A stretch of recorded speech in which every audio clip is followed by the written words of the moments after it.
Hey folks, with us today, Juan, co-founder of Grip. Super happy to have you on. Hey, how are you? Very good. Let's jump right into it. What problem does Grip solve? So, Grip solves a problem of modernizing direct-to-consumer shipments for perishable products. So, basically, the world over the last 10 years and consumers' behavior has changed to the point where consumers now know that they can go online, buy something, and it shows up either frozen or refrigerated to their doorstep. This was not common sense 10 years ago. This is new. So when we already started at ButcherBox 8 years ago, we were like getting into the category, disrupting the category, creating a category. And nowadays it's just much, much more common. But the systems and technology and processes are not there yet to be on par with the consumer behavior from nowadays. So what Grip is doing is Grip is bringing technology, Grip is bringing a new way to operate to the industry where we're now bridging that gap. And we're now adding a lot more technology to the industry, and we're working on a modernized way to increase the probability of success when someone ships something either frozen or refrigerated to someone's doorstep. Amazing. And then let's go back to your time at ButcherBox. What I found super interesting, you joined as a marketer and then worked your way up to head of logistics. How did you make that transition from marketing to logistics? I get asked that question a lot, given it's just such a different skill set from one to the other. But first off, only about 5% of the people that I meet actually start in logistics. It's usually people that have like an operator mindset and like a problem solving mindset that end up in logistics after they, were doing something else. So, at ButcherBox, when we were getting started, it was all about, hey, how do we get people to buy frozen meat in the mail?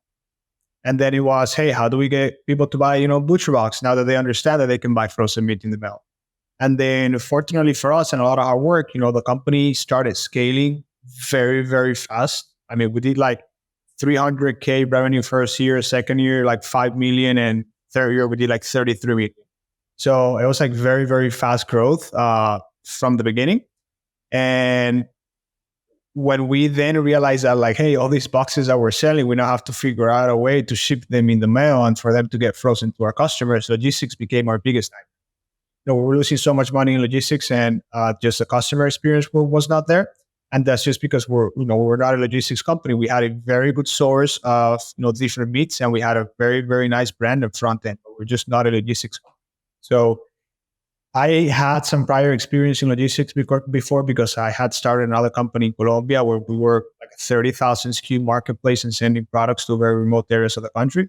And we had to figure out that logistics. How do we get products to remote areas of the country and still be profitable doing this? So I basically just like started, digging into ButcherBox and, trying to solve problems. Hey, how do we reduce our shipping costs? How do we increase probability of a box to get frozen to our customers? How do we reduce or add the exact amount of dry ice that a customer needs to have in their box? Or how do we, change the box sizes to make sure that we have no space inside the box? So I started just like getting into all these problems, and it just came to a point where, I was just running that side of the company, and the CEO just basically came to my desk once and said, hey, you seem to know something about this. I don't know where this came from, but I'll figure it out.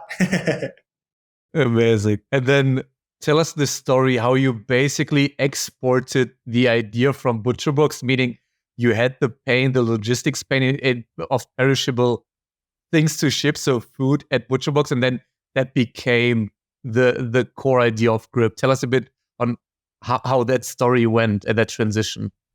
So when you think about a direct-to-consumer company,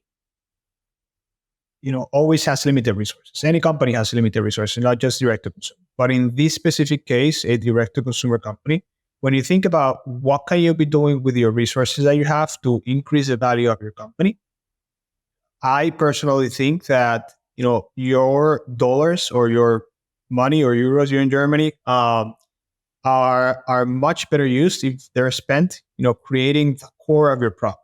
which in this case for ButcherBox is how do you source the absolute best meat so that you can give that to your customers? And then how do you make sure that you're creating an amazing brand, that what you're doing is coming across to the brand? And how do you improve the front end experience or point of sale experience for your customer?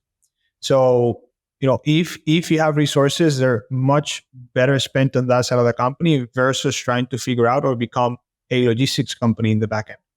Now, logistics still has to be figured out because you still need to ship your products to your customer. But if you can find a solution where you can just plug into someone that's actually doing that at the core of the business, then why are you going to spend resources in that side? So it's almost like trying to rebuild Stripe. Like, well, yeah, you need a very good payment processing system or card processing system. That does not mean that you have to go and rebuild Stripe because that's just not the core of your business. You're not a payment processing system at the core.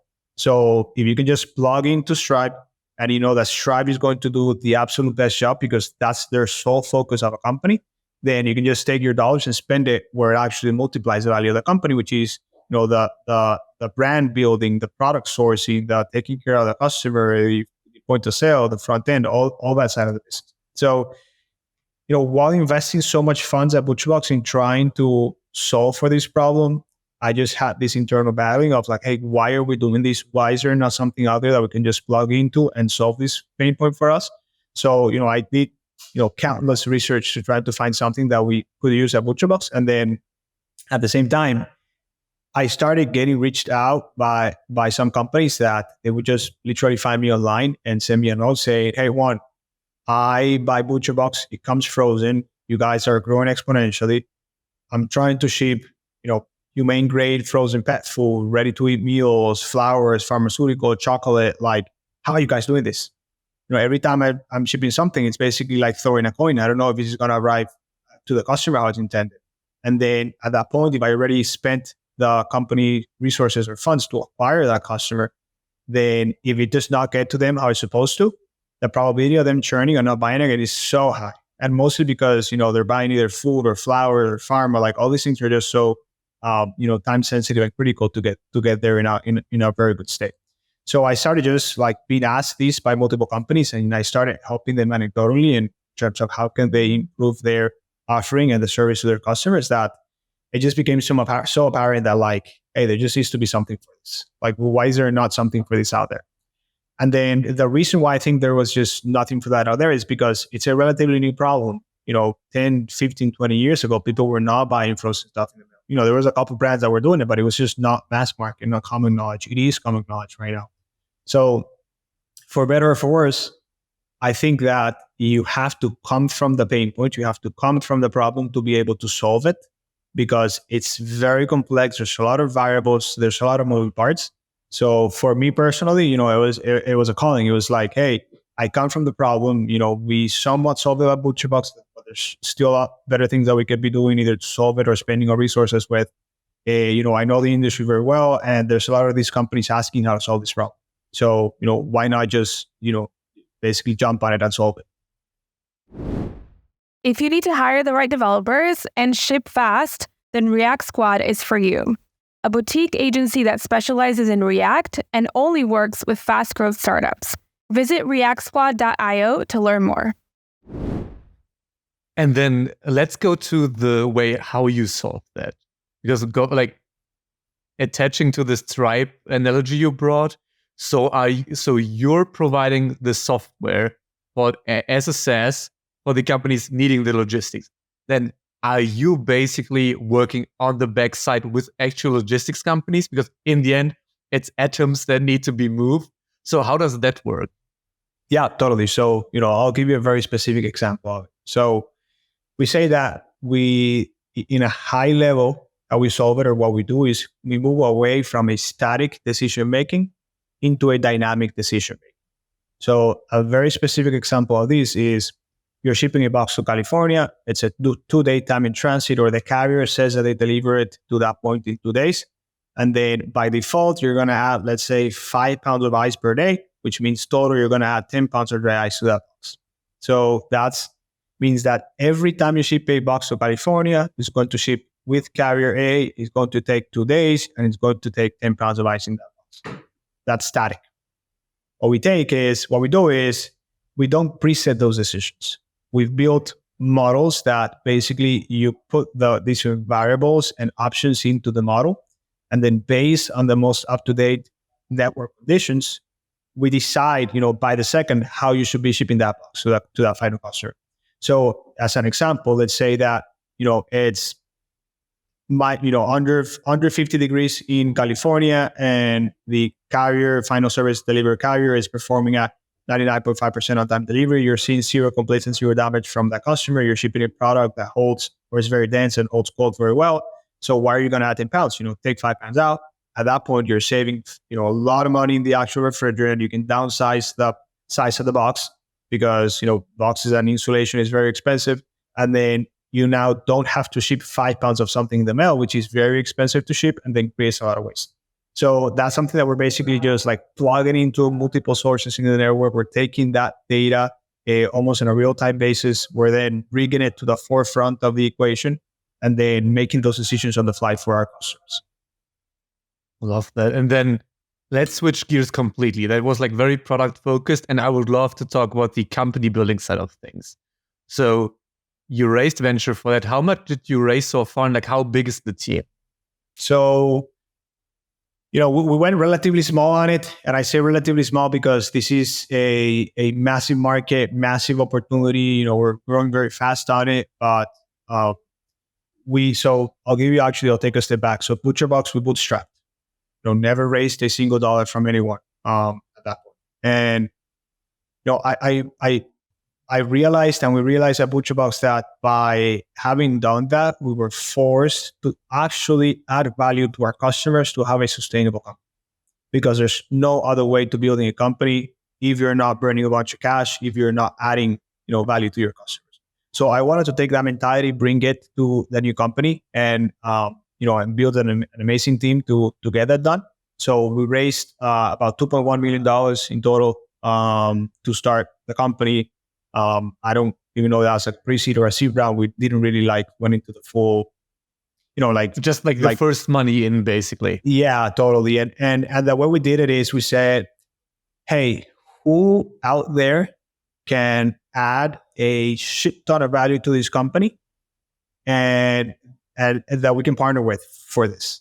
So we basically very strategically handpicked the investors of the company so that we knew that we were working with people that, yes, are providing funds, but at the same time are bringing a lot of expertise in terms of the specific industry and building companies as well. So we took a very targeted approach to raising funds originally for the company, which is why I'm not necessarily saying that we did like the natural or the regular VC venture-backed model that you see nowadays, which is basically, a lot of times, not saying that everyone does this, but it's like, hey, raise as much as, you can from everyone and just pump company valuation. Not everyone does this, of course, but it's definitely a lot of what you see out there. Yeah. So did you try, or are you profitable from that one investment, or are you still trying to raise follow-up rounds and go more like the traditional venture routes? So, to be determined in terms of routes that we take. We've been growing exponentially. I venture to say that we're like the fastest growing company in the space, if not the fastest, like top 3. We launched, let's say, 16 to 18 months ago. We're like well into the 8 figures of revenue. We're profitable as well, since the beginning of the year. And so, things are going very well. And company building wise, the team, of course, have not asked me specifically about the team, but I'm extremely happy with the team.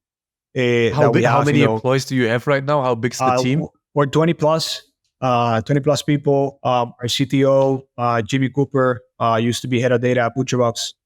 So he also comes from the problem. He's the guy that I used to go at ButcherBox to try to solve, hey, how do we increase the success rate in this specific zip code? Like, it would be the guy that I go to and just brainstorm solutions with, and then look into the actual data and bring solutions to the table. So he's, CTO running all the technology side of the company. And yeah, putting together a very dynamic team to help us keep growing this thing and adding value to customers. And then that's a very nitty-gritty question, but of those 20 people, what's the pie chart looking like in terms of engineering and product, marketing, sales? What's the structure like? So we have zero marketing, zero sales. And we have mostly engineers and some operations people internally, but zero marketing, zero sales to this day. So you're doing founder-led sales, or how do you? I mean, if you do 8 figures in revenue, you need to do something right on the sales side. So how do you acquire customers right now? So I mean, we're a fully product focused company. I think that we've by solving the problem and bringing the approach to the table that we bring, we've been able to build a very strong brand from the get-go, like literally since the day one that we launched. But that's not because we are making a hard or strong effort to build a brand. That's just because people recognize the way that we've solved this problem and what we bring to the industry. So that has helped with a lot of the momentum that we have. And in terms of how we actually acquire or get customers, is just referrals, which is either from current customers that have now worked with us for some time and they understand the value that we've been adding to their company, or it's also people from the industry or like co-manufacturers from the industry, for example, that if the direct-to-consumer company grows, they do very well as well. So that's why they basically refer customers to us, because they want them to find a provider or a technology company that is actually going to help them grow their company.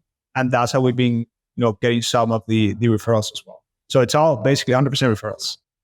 Does those referrals you just mentioned, do you incentivize them in some form of way, or is it like purely organic? They just know that it's like good for them, so they do the referral.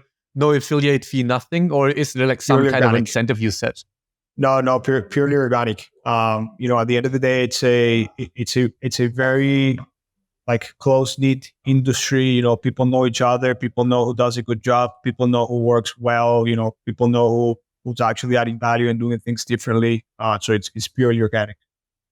Interesting. And then I would imagine, but again, I have no clue about logistics, but I would imagine that it's more on the higher contract value side of things. So I guess you're not charging $50 a month per customer. So is it like 6 figures a year per customer and like a very small TAM?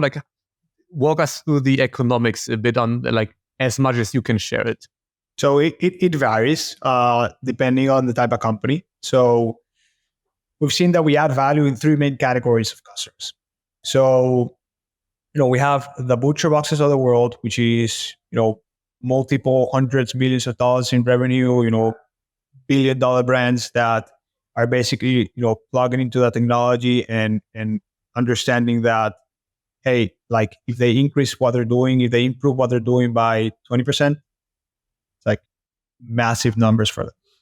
Then we have the mid tier company that could be doing, a few tens of millions of dollars in revenue or a couple $1 million in revenue, where they know that they're basically at the breaking point where they either take a stab at building this internally, which I think is a terrible idea, or find a company like us that they can just plug into and work with.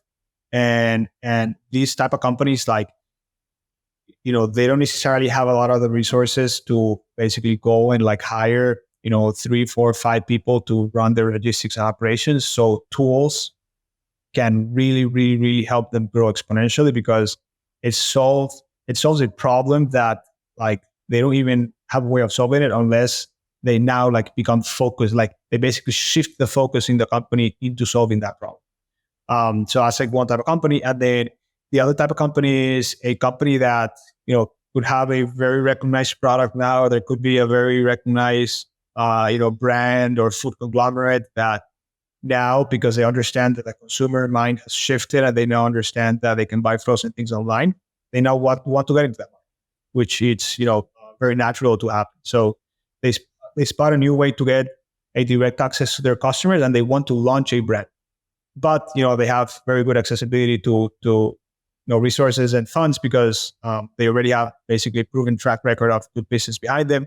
But they can just plug into us and basically go from 0 to 100 in 2 weeks.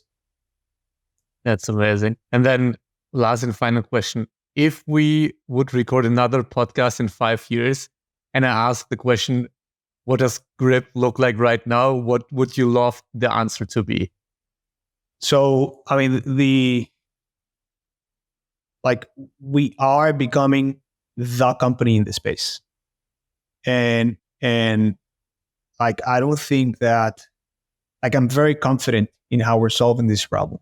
And mostly because we see it, because we see the results of it. Like, we see the feedback from our customers, and we see, the growth of the company as well. So I'm very confident that we're becoming like the company in the space that really, if companies want to solve this problem from the root, from the get-go, and they want to like really find a way to service their final customer, that there's really not going to be like any better product than what we're putting out there. Because again, we're very product focused, and because of the experience of our CTO as well, and we really understand the pain point. So 5 years from now, we're just gonna keep developing the technology, keep developing the platform, and just keep adding value to our customers, where it just comes to a point where we're like, just a company for this. I think those are amazing last words to wrap up here. Juan, thanks a ton for coming on today.